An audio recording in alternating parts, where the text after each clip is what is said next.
Welcome back to this week's episode of Hormones, Metabolism and You. I'm your host, Dr. Cassie Smith. I'm a functional endocrinologist based in Oklahoma City.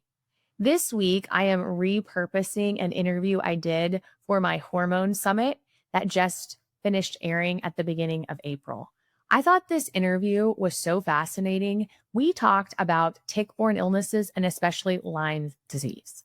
So I had brought on an expert, Dr. Myriah Hinchey, and I had her talk to me on this summit about brain fog, anxiety, fatigue, and how a lot of these symptoms that get blamed on menopause can actually be tick-borne illness diseases. So in this conversation, we talked about the hidden causes of your symptoms. We started saying that maybe women blame menopause for brain fog, fatigue, and mood swings, but it could be an undiagnosed tick-borne infection as the real culprit of their infection. And so she kind of walks through with you how you could know, do you have a tick-borne illness or is this really menopause? These mental symptoms that a lot of women develop in their 30s, 40s, 50s, like the brain fog and anxiety. We talked about why standard Lyme tests fail. So a lot of times people think they may have Lyme, but they go to their doctor and they're told they don't. And it may be a test issue. Conventional testing often misses Lyme disease, leaving millions undiagnosed. And so we talk about advanced testing options and what that can do as far as promoting your health and getting the actual right diagnosis. And then we talked about how to restore your health naturally. So if you're chronically ill and have this chronic infection and it won't go away with antibiotics, there are herbs, there are lifestyle changes, there's immune support. So she just kind of goes over how you can fight back from a holistic approach, which is where modern endocrine comes in. And we treat a lot of people with Lyme. They go get diagnosed, they have this diagnosis, and then they come to me and we really work on mitochondrial support, detoxification, gut health, and things like that. So I really wanted to share this with you guys. Dr. Myriah Hinchey, ND, FMAPS, has been at the forefront of Lyme disease treatment for over a decade. As an experienced Lyme-literate physician, she couples conventional guidelines with unique natural protocols. Her foundation in holistic care integrates a rich educational background.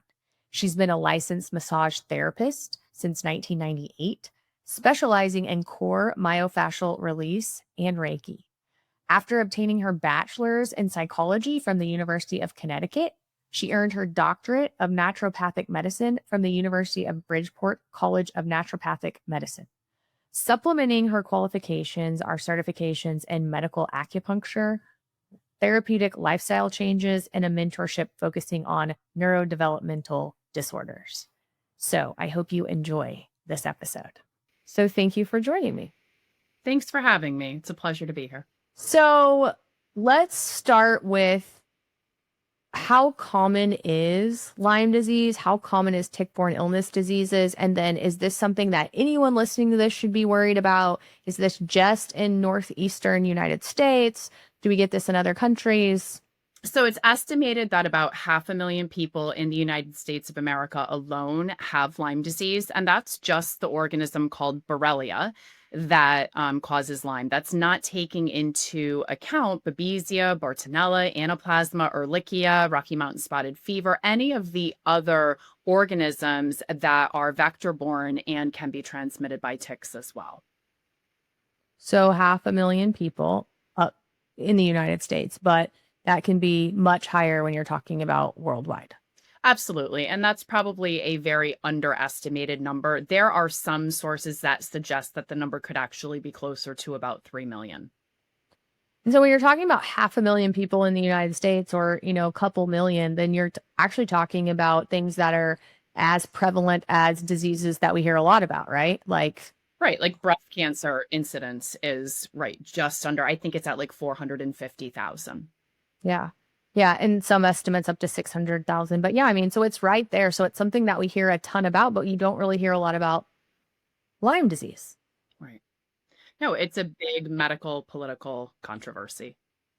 Yeah. And so what are some of the common symptoms of Lyme disease? Like, will people even know that they had Lyme disease? Will they, know they were bitten by a tick? Like, tell me about how many people actually come in and say, oh, I was bitten by this tick, like help me. And what are kind of the symptoms that they have acutely and chronically?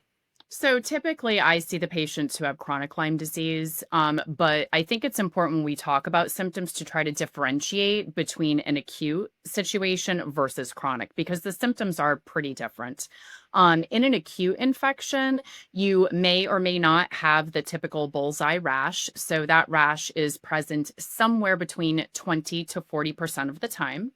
And it's important that everyone realize that you will get that rash less often than you will. So typically you're not going to see that rash, which a lot of medical professionals and people rely on as diagnostic criteria for Lyme disease. It's also estimated that under 50% of people even remember being bit by a tick.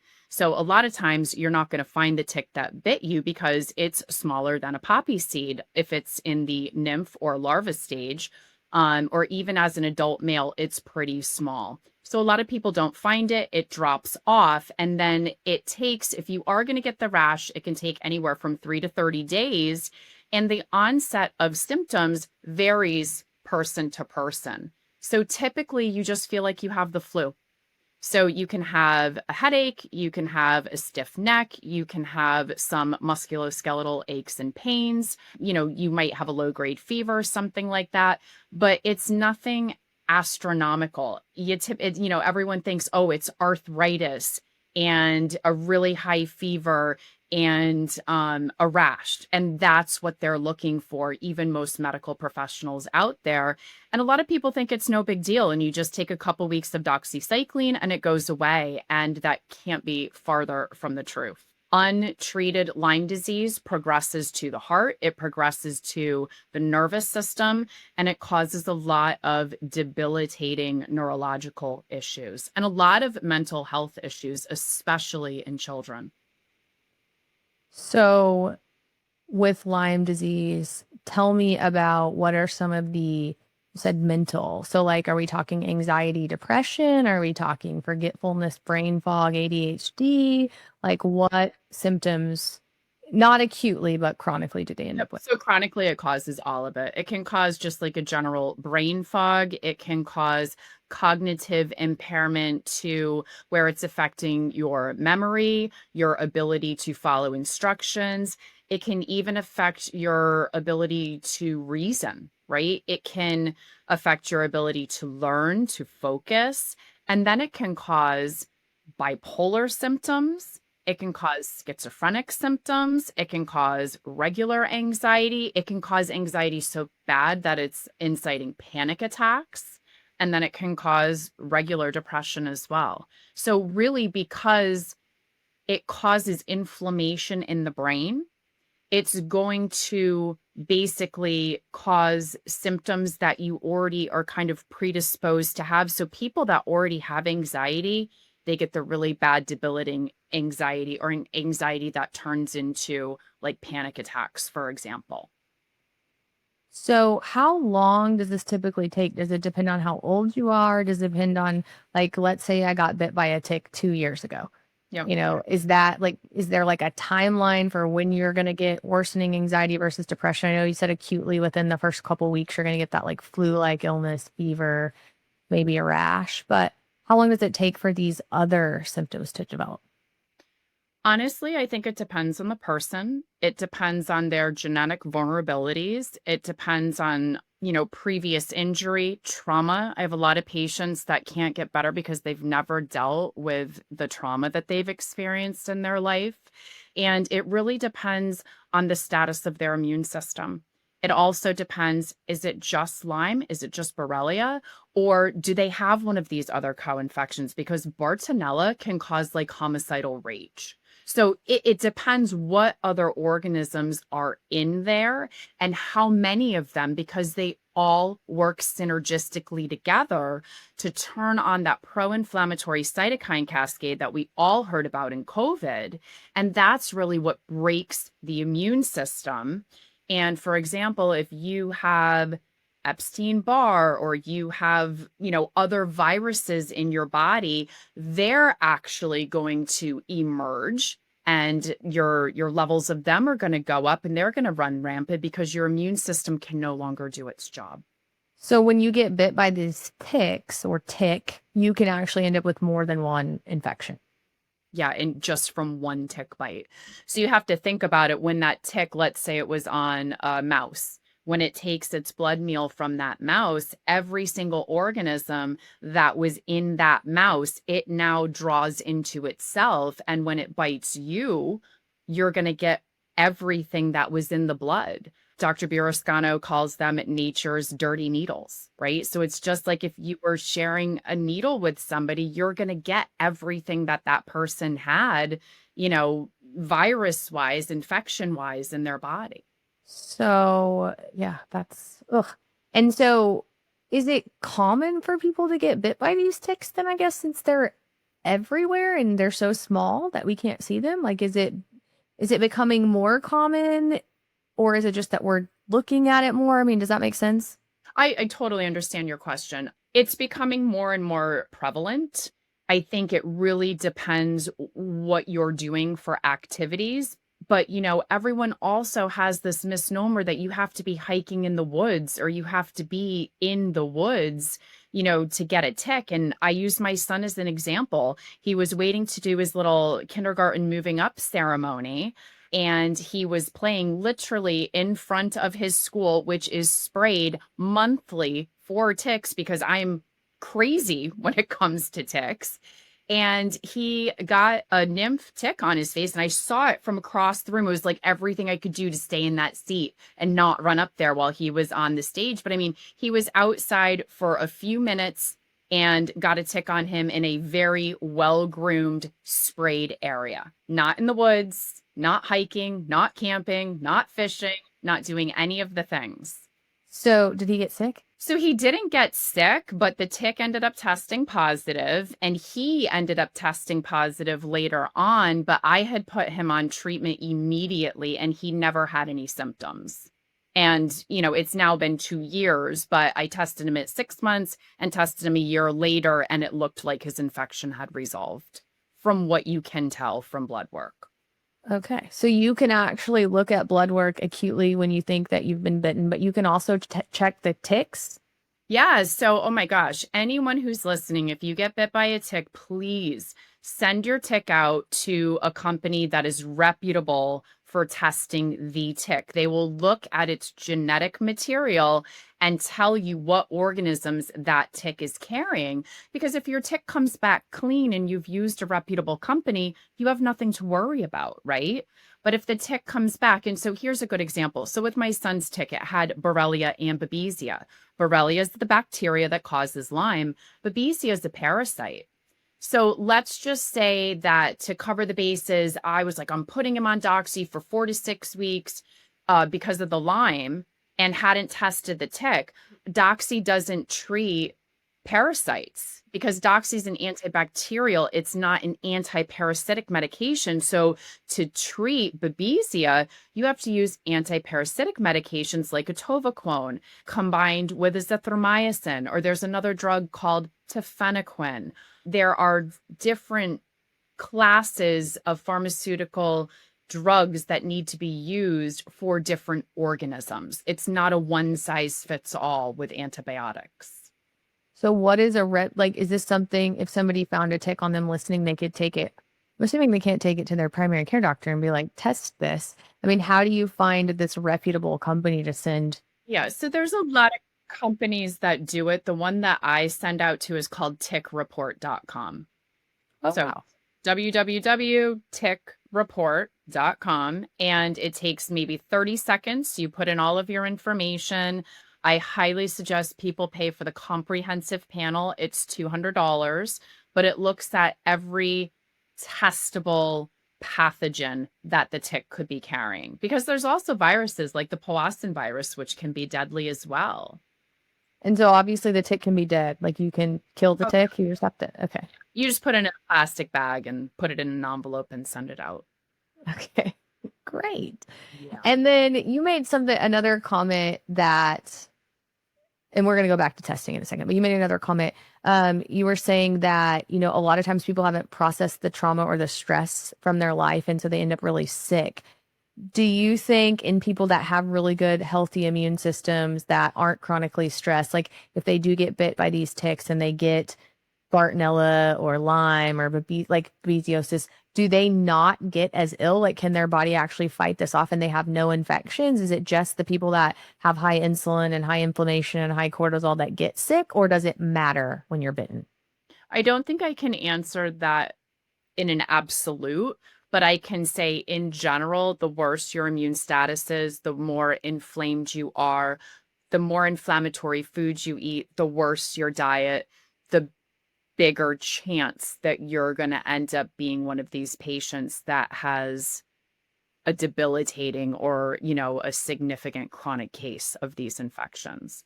And I would say your chances, you probably fare much better if you only have one of these organisms and you don't end up with two or three or four of them, like a lot of my patients do. So when you're talking to somebody about this, how do these people get to you? So are these people who come to you and say, because you said 20 to 40% of the people don't even like they'll get rashes, but almost half the people don't even know they were bitten by a tick. So how do people end up with you? It's like, oh my gosh, I have debilitating joint pain and fatigue and anxiety and depression and no one can help me. And so do I, can you test me for Lyme, or like, do people come to you already tested? Like, how does one listening who thinks maybe I have Lyme, how do they go about like getting diagnosed? Does that make sense? So Lyme and tick-borne disease are a clinical diagnosis. For whatever reason in the medical community, somehow it has been translated into if you're positive on a test, you're positive. And if you're negative on a test, then you're negative. And that's not what you're taught in school. And that certainly isn't what you're taught when you join organizations like ILADS, the International Lyme and Associated Diseases Society, who to me is the authority hands down on vector-borne disease. But you're taught to make a clinical diagnosis. And so in a clinical diagnosis, obviously the symptoms matter, right? So Lyme, Borrelia, infects every single cell in the body. Therefore, it has the potential to affect every cell, every organ system in the body. So you will see symptoms in almost every different system of the body, and Lyme will go to the areas of weakness, either from further injury or surgery or genetic predisposition, right? Or familial things, right? And it will prey on those weaknesses, usually because it's a source of inflammation. So we have all of these symptoms ranging in all of these various systems in the body. And then we do our exclusion. So here's our differential diagnosis. Here's all of the different diseases and disorders, right, that could cause all of these symptoms. And you rule those out, right? And so now you're like, okay, it's not MS, it's not hypothyroid, it's not fill in the blank, right? You go down the whole list. And then you do your testing. And so the testing isn't if you're positive, you're positive, and if you're negative, you're negative. First of all, conventional labs do a terrible job at evaluating this. They look at one species of Lyme. There's like 20 that need to be looked at. And they're looking at a simple part of the immune response. If you use other labs that are specialty labs, like for example, IGeneX looks at all of the species of Borrelia that can cause Lyme disease. And then they also look at the co-infections and all of the species of the co-infections, not just the main species. So there's a big difference between going to LabCorp or Quest versus going to like IGeneX or Vibrant or one of those specialty labs. You can use T labs, you can use Infecto labs. There's many different labs out there. And so again, it's looking at the patient's clinical presentation, ruling out other things, and then looking at supportive evidence of the immune system. So looking at antibody production, but also, we can look at inflammatory numbers. We can look at natural killer cells. We can look at various things just in regular blood work that can give us clues as to whether the immune system is functioning properly or not, and whether there's excessive inflammation or not in the body. And again, it's kind of like all of these pieces of the puzzle that would then lead someone to that diagnosis. It's complicated. It's not a simple yes or no on a test. Yeah, so it almost sounds like kind of what we do at modern endocrine with looking at just like very extensive labs and trying to determine, when I look at somebody's hormones, what are all the pieces here, right? Because I want to know what's going on with their thyroid and what's going on with their CRP and their ESR. Like, are they inflamed? What's going on with their insulin and their cortisol? And like you and I were talking about prior to this, their gut, like your gut. I mean, you can tell so much about somebody by a gut study. I reviewed probably 6 GI maps today, and I can look at a GI map before I go into a room and tell you how sick the person's going to be. I mean, you know this, right? Like no secretory IgA, horrible dysbiosis, and so you're trying to get like a good picture of overall their health, which makes sense. And so if somebody comes to a primary care doctor or goes to a primary care doctor and has a bunch of, maybe their white count's high or maybe even it's low and they do have a lot of high inflammatory markers and now all of a sudden they're insulin resistant or their hormones are messed up or their thyroid. I mean, these are all things that you could think, maybe something else is going on. It's tough. So before I started only specializing in Lyme disease, I did everything. That's really what we're trained to do, as a primary care naturopathic doctor. And not that I was practicing primary care, I was still a specialist, but I would help anyone with anything in the functional medicine realm. And I would have a lot of women come into me and their chief complaint was menopausal symptoms.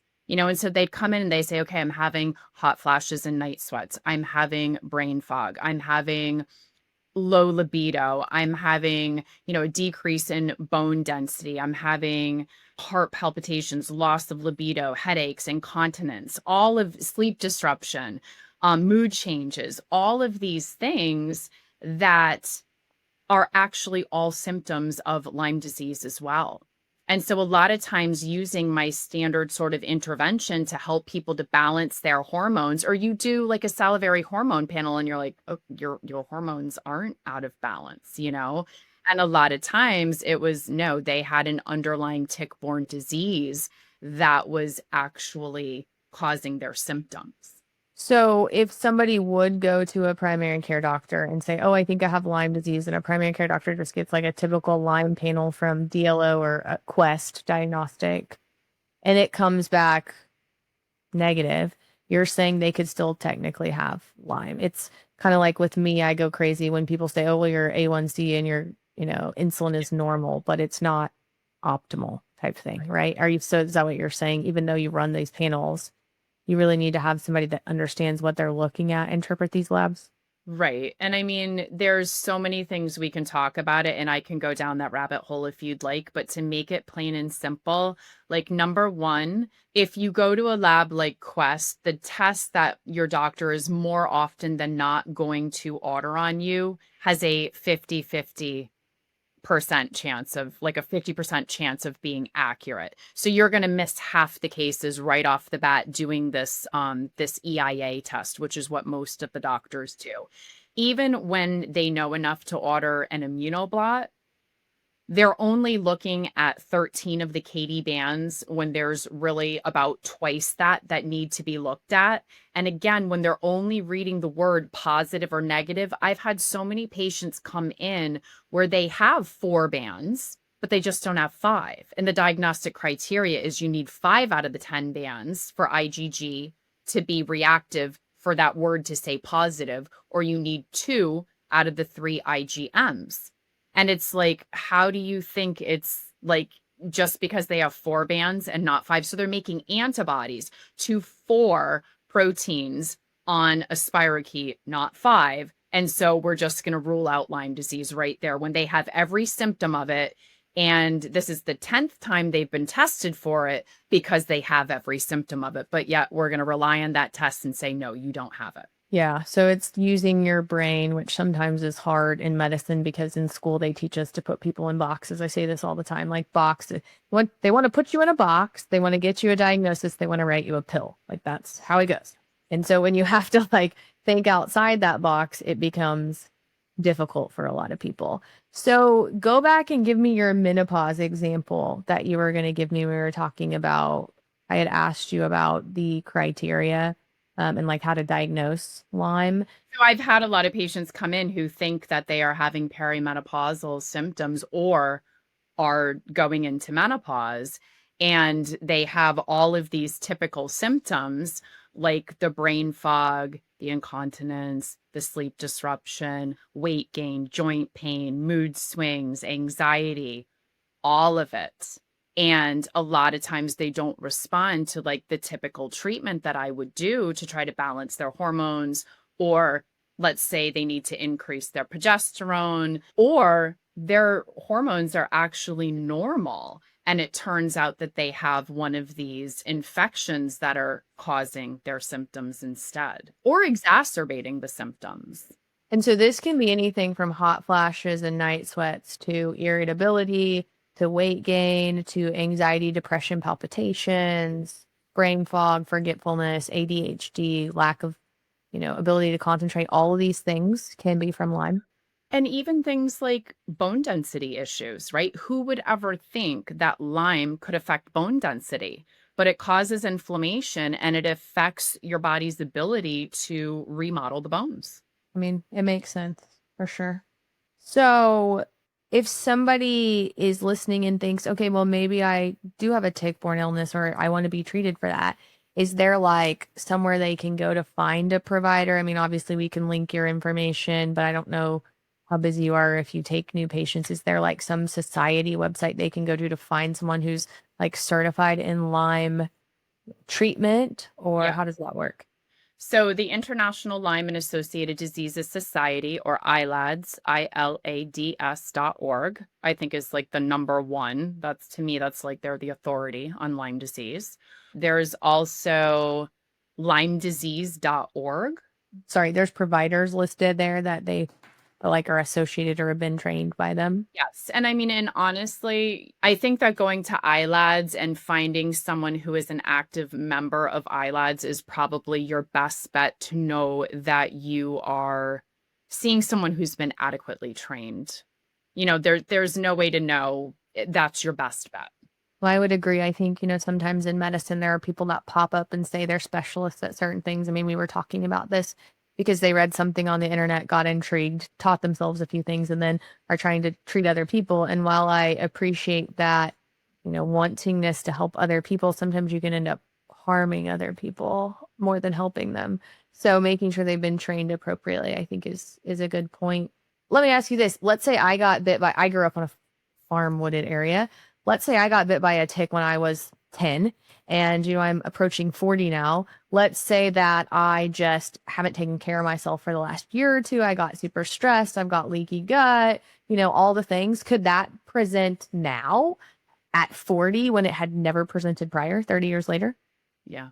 And it happens to a lot of people. So it's like when you have something that hits your immune system and causes the immune suppression, that can allow the infection that your immune system has been basically like, holding in remission for your whole life, for a year or 10 years.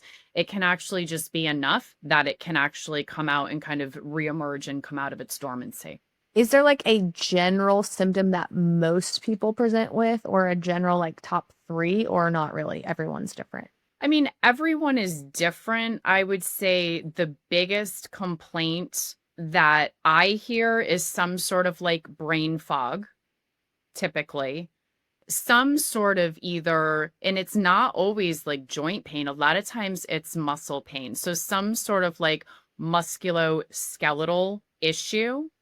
And then the other is just like poor immune dysfunction or immune dysfunction. And I will have patients that come in and say that they don't know that they're describing like immune incompetence, but that's exactly what they're saying. It's like either they catch everything or like their body doesn't heal the way it's supposed to heal. Things are just off with the immune system. Yeah. So it's not necessarily like fatigue or weight gain per se, or like headaches, depression, but it could be. But it could, yes, it certainly could be.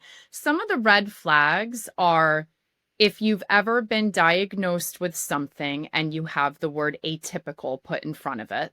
If it's atypical, guess what? You did not meet the diagnostic criteria, but they can't figure out what else is wrong with you. This is what fits you best. It's like you said, putting someone in a box and giving them a diagnosis so you can write a script for a pill, right? So number one is atypical diagnoses. Number two is that these symptoms will come and go, and they'll come and go to the point where you almost start to think you're a hypochondriac. And it's like one day your elbow can hurt so bad that you're like, I must have like fallen on it and not remember. Like the pain is excruciating, and then it will go away as quickly as it came. And then 2 days later, it's like, oh, now my hip hurts. And you start to think that you're going crazy and you think that you're a hypochondriac, and the symptoms will kind of like ping pong around the body, and then you'll feel great for a week. And then all of a sudden, something's back. And so it's like this intermittent cyclical pattern that seems to get worse and worse over time. Now, here's another interesting thing from a hormone standpoint. A lot of people think that it's some type of PMS because it only happens for like 1 week out of the month. But if you look at the life cycle of Borrelia, it actually births the next generation inside of you. It replicates very slowly, and its replication is about 21 to 23 days. And so a lot of women will start thinking that it's a cyclical issue, and they'll start blaming hormones. That's interesting. So atypical, comes and goes, cyclic. What about like if somebody's been diagnosed with fibromyalgia or IBS? Those are like I call those the catch-all. Like, I don't know what's wrong with you, so I'm going to give you this diagnosis. Yeah. Or eosinophilic esophagitis. There's lots of diagnoses that really get under my skin, but those are a couple. So if somebody has those, then maybe that could be a sign that they have something else going on too. Yes, to me, those are, we call them wastebasket diagnoses. The symptoms are very, very real, but the diagnosis doesn't explain anything, which means they don't know what's wrong with you. Yeah, and then they try to give you a drug to just band-aid it instead of really trying to figure out what's causing it. So do you get a lot of GI symptoms with Lyme and with tick-borne illnesses, or not really? No, I do. Bartonella has a lot of GI issues. Lyme does as well. And then, unfortunately, the treatment, for Lyme with all of the antibiotics does a number on the microbiome, can cause a lot of fungal overgrowth, leads to increased intestinal permeability, then leads to food sensitivities and mast cell issues, and, the whole ball of wax that really needs to be addressed in order to get rid of these infections. And, it's important to note that even once you find out that you have Lyme or a co-infection, it's not a simple course of antibiotics. If you catch it in the beginning, which is why I think it's so important to get your ticks tested and you get on the appropriate pharmaceutical medication and herbs, then you can prevent this from becoming chronic. But once it's chronic, it's a lot harder to deal with, and it usually takes years to turn it around. That was kind of leading into my next question is, if somebody has this and it's not acute, it's chronic. At the point that it's chronic, are we still using antibiotics, antifungals, antiparasites, or is this more of you got to do herbs? I don't know if you do any ozone. Like, what do you do with these people? It depends who you see, right? So you're going to have very smart Lyme-literate doctors who really only use pharmaceutical agents, and that's how they treat. You will find a lot of practitioners who will do integrative treatment. With me, I've been through the whole thing over the past several years, well over a decade. And now I am treating people solely using herbal medications as well as lifestyle therapy. So my focus is not on killing these organisms. My focus is on restoring proper immune function while we're shrinking the load of the organism, because in the end, when you stop taking whatever the antimicrobial is, if your immune system isn't there and ready to stop that infection from growing back, it's just going to grow back. So the only shot that we have of eradicating it from the body or holding it in remission is a fully functioning immune system. And you can't get that without fixing the gut and dealing with all of the other imbalances, including hormones. I mean, my gosh, for the people who do have hormone issues, think about what hormone imbalance does to the body and to the immune system, right? And think about all of the immune enhancing activity that estrogen has and that progesterone has. And they both decrease interleukin 6 and tumor necrosis factor. They both have positive effects on the microbiome, and you can't have a healthy functioning immune system without a balanced, healthy functioning microbiome. Estrogen increases natural killer cells, enhances B cells' ability to make antibodies, the T helper cells, etc., aids in wound healing, right? One of the things that I just said is a red flag for Lyme disease. So like there's so many ways that bioidentical hormones can actually play an integral role in the treatment of Lyme disease if somebody has deficiencies. Yeah, no, I completely agree with that. So when you are talking about acute versus chronic, so an acute phase, if they're infected and you give them antimicrobials or antibiotics and you kill it and it doesn't become chronic, then they can technically be treated and it's eradicated. But if it's chronic in nature, it's just really trying to decrease the load and increase your immune system. So is it always going to be in their system? Is it kind of like Hashimoto's, I guess is my question. So the way I think about that is like, once you have Hashimoto's, you have Hashimoto's. Now you can put it into remission, but that's still present. And so if you don't do your job every day, stay healthy, then your Hashimoto's comes back. Is that kind of how this is as well? Like once you have it and it's chronic, you can kind of put it in this remission state where your body doesn't really realize it's there because your immune system is functioning. But as soon as you get out of line, it comes back. So I think that nobody actually knows that answer. And I think that it's different per person. So I do truly believe that some people can fully eradicate it from their body. I also believe that other people have it there to some extent, hiding out. The immune system's strong enough that it's not able to come out and replicate and cause a huge, massive infection.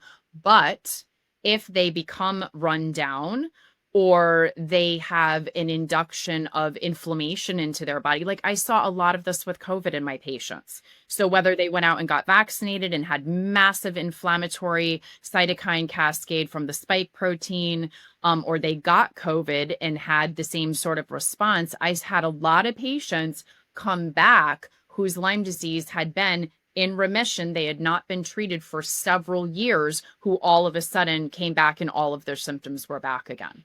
So it could be an instance like that, or it could be an instance where you're going through an extremely stressful time. You know, someone could have gotten into a severe car accident, had a major surgery, got infected with something else, right? All of those things that are going to cause inflammation and immune dysfunction is what allows the infection to come back out.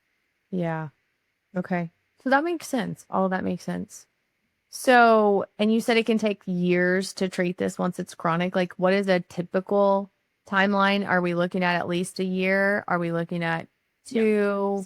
Oh, at least a year. So if somebody's listening and they have anxiety, depression, some of these mental, brain fog, you're looking at least a year of treatment. And when you say treatment, you're talking about herbs, lifestyle modification. I am talking about that, but also like if you are seeing a Lyme-literate physician who's prescribing pharmaceutical antibiotics and or antiparasitics, you're usually not going to finish treatment anytime sooner than that either. And then there's a whole world of things to fix and clean up after that, right? Like that definitely is going to impact the gut, and you're going to have to do work to detox and heal the gut and deal with all of the ramifications of taking excessive antibiotics. And I want to make one thing clear: acutely, there's no guarantee. Like there's no guarantee if you take the standard treatment of antibiotics. And by the way, it's very, very different across the board. So some sources say 14 days of doxy, some say 21.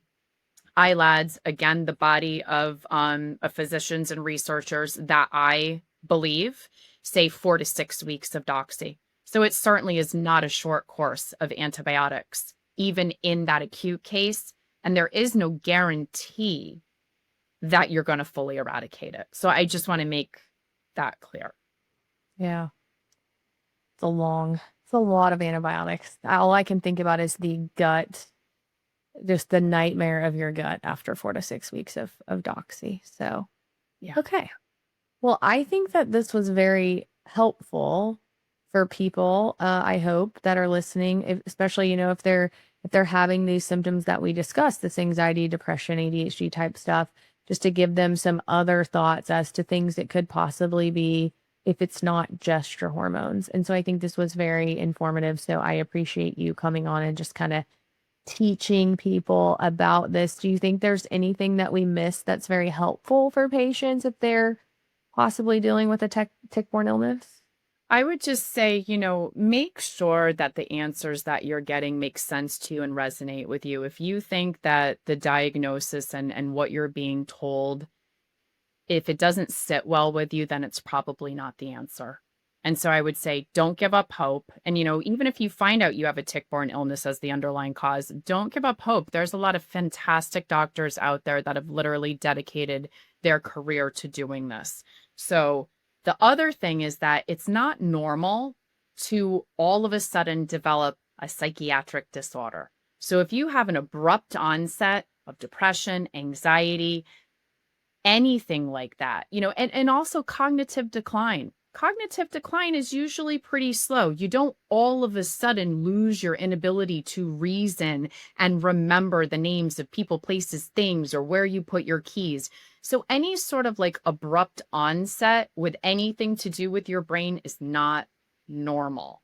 And don't let anyone explain that away as, your typical depression, anxiety, etc.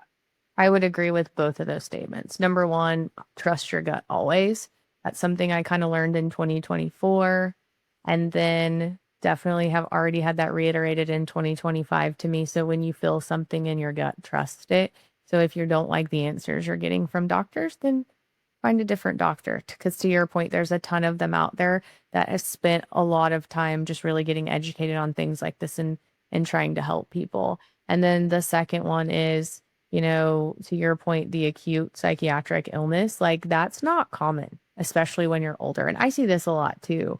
21-year-old, 25-year-old, all of a sudden acutely depressed or anxious. Like there's usually, well, always, in everyone that I've seen, there's an explanation. And it is a hormone issue. It is a, gut issue, usually in those younger people, older people, hormone issue. And so, yeah, if you're all of a sudden super depressed or anxious and you truly have done some soul searching and it's not that you've been upset about your life for the last 5 years and just haven't processed it, then you need to be mindful of that and find someone who will listen and help you get better for sure.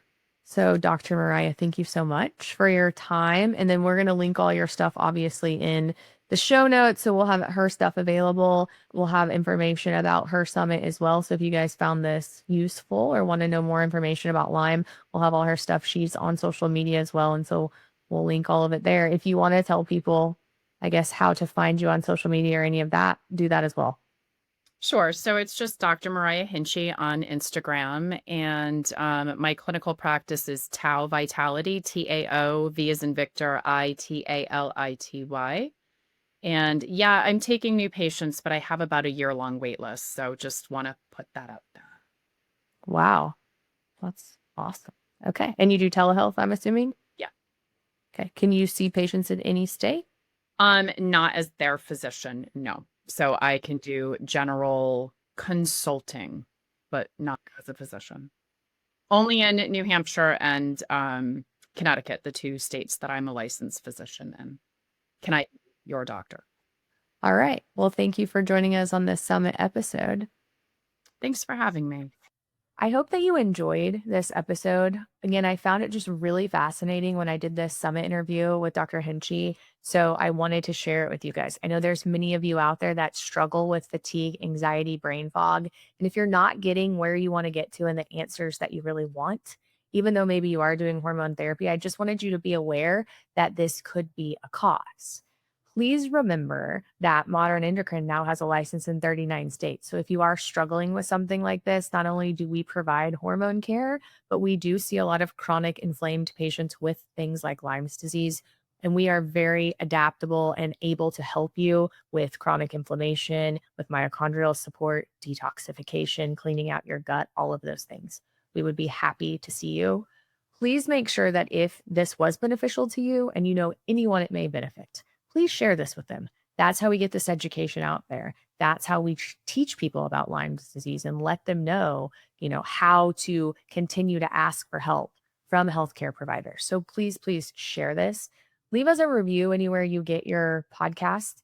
Reviews help us know that we're doing what we need to be doing or help us figure out how to improve. Follow me on all my social channels. I'm on Instagram, I'm on Facebook, I'm on TikTok. All of it's at Modern Endocrine. Chat with me. Let me know who you want me to interview. And I will see you next week on the next episode of Hormones, Metabolism, and You. Have a great week. The information presented, including any materials discussed, referenced, or linked within this podcast, are for general educational purposes only, not the practice of medicine. No doctor-patient relationship is formed from you listening to this podcast or utilizing any of the information provided. I am a doctor, but I am not talking to you as your doctor. The information provided is not intended to diagnose or treat health problems or take the place of the professional medical care provided by your doctor. If you are experiencing any health problems, including problems you believe have been touched upon in any respect within this podcast, you should consult your doctor about the problems without delay. You may ask your doctor whether he or she believes the information I have provided would be helpful to you, but you should still consult your doctor immediately and follow his or her medical advice as your treating physician.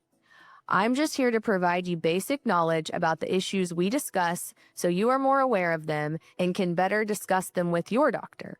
That's why we call it Back to the Basics. Join me on the next episode as we continue our journey.